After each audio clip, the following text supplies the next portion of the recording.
और अगर आप अपने डॉक्टर से मिलेंगे, कई लोग बोलेंगे कि आप टेस्ट करा लीजिए, और मैं रिकमेंड करूंगा टेस्ट करा लीजिए, क्योंकि कराने में डायग्नोसिस हो जाएगा और फिर अप्रोप्रिएट ट्रीटमेंट हम स्टार्ट कर सकते हैं।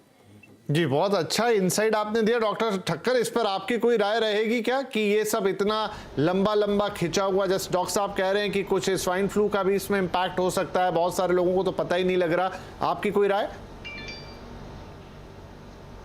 उनकी बात सही है। हमने स्वाइन फ्लू के काफी म्यूटेंट्स और वेरिएशन देखे, H1N1 नहीं, H3N2, और ये वेरिएंट इसी तरह खांसी और सर्दी और गले की तकलीफ थोड़ा लंबा चलता है।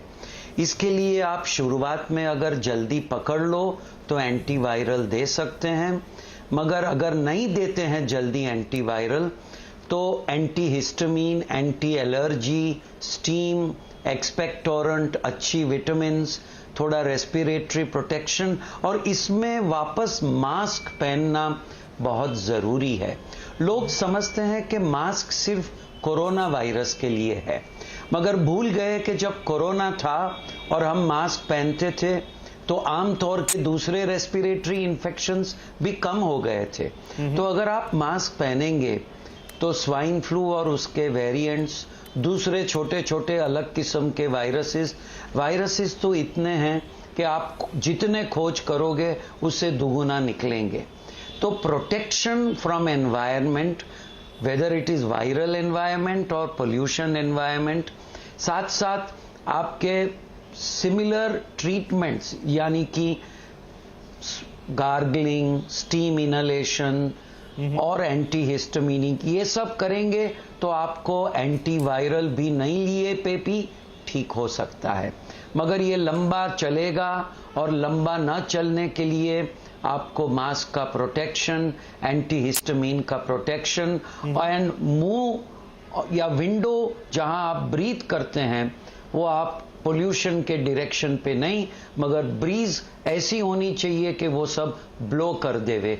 ये क्लाइमेटिक भी जो विंड, जो कोस्टल विंड्स नहीं है और एटमॉस्फेयर बहुत स्टिल हो गया है, तो पोल्यूशन हैंग होता है, पोल्यूशन ड्रिफ्ट नहीं होता है, तो उसमें ये सब ऐड ऑन हो जाता है। बिल्कुल सही कह रहे हैं आप। बहुत सारे जो मौसम के परिवर्तन, खास तौर पे जो इन हवाओं का चलना और क्या कुछ, ये सारी चीज़ों के कारण भी पोल्यूशन बढ़ा है और उसके साइड इम्पैक्ट्स हम यहाँ पर देख रहे हैं। इससे पहले कि मैं डॉक्टर नैंसी के पास जाऊं, डॉक्टर साहनी, एक और छोटा सा सवाल। बहुत सारे लोगों के मन में ये धारणा घर कर गई है कि कोरोना क्योंकि हमको हो गया है तो हमारे जो इम्यून सिस्टम है वो हमेशा के लिए बदल गए हैं, वीक पड़ गए हैं, और यही रीज़न है कि लंबे लंबे वक्त तक हम ठीक नहीं हो पा रहे। क्या इसको थ्योरेटिकली सही मान सकते हैं? आई थिंक कोई साइंटिफिक प्रूफ नहीं है। आई मीन अक्सर लोगों ने हमें भी बोला है कि क्योंकि मुझे कोरोना हो गया तो मेरी लंग्स वीक हो गई हैं, इसलिए मैं मुझे इन्फेक्शन ज्यादा हो रहा है, लंबा हो रहा है। बट ऐसा कोई साइंटिफिक प्रूफ नहीं है कि अगर आपको कोविड हुआ तो आपकी लंग्स वीक हो गई हैं या आपकी इम्यूनिटी कम हुई है।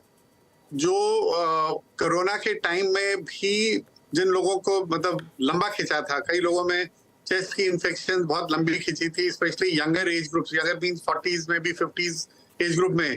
बट उनमें से I think more than 99% have recovered.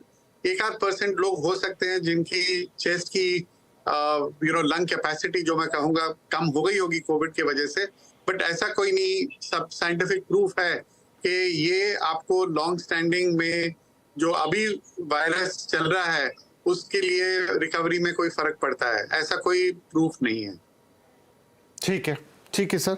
Doctor Nancy, क्या इस पूरे माहौल में जब मौसम बदल रहे हैं, पोल्यूशन के लेवल भी हाई हैं, हमारी स्टिकीनेस हो गई है अंदर, चीज़ें ठीक ही नहीं हो रही है, खान पान भी अपना रोल प्ले करता है? अगर आप गलत खा रहे हैं तो ये चीज़ और एग्रीवेट होगी बजाय संभलने के।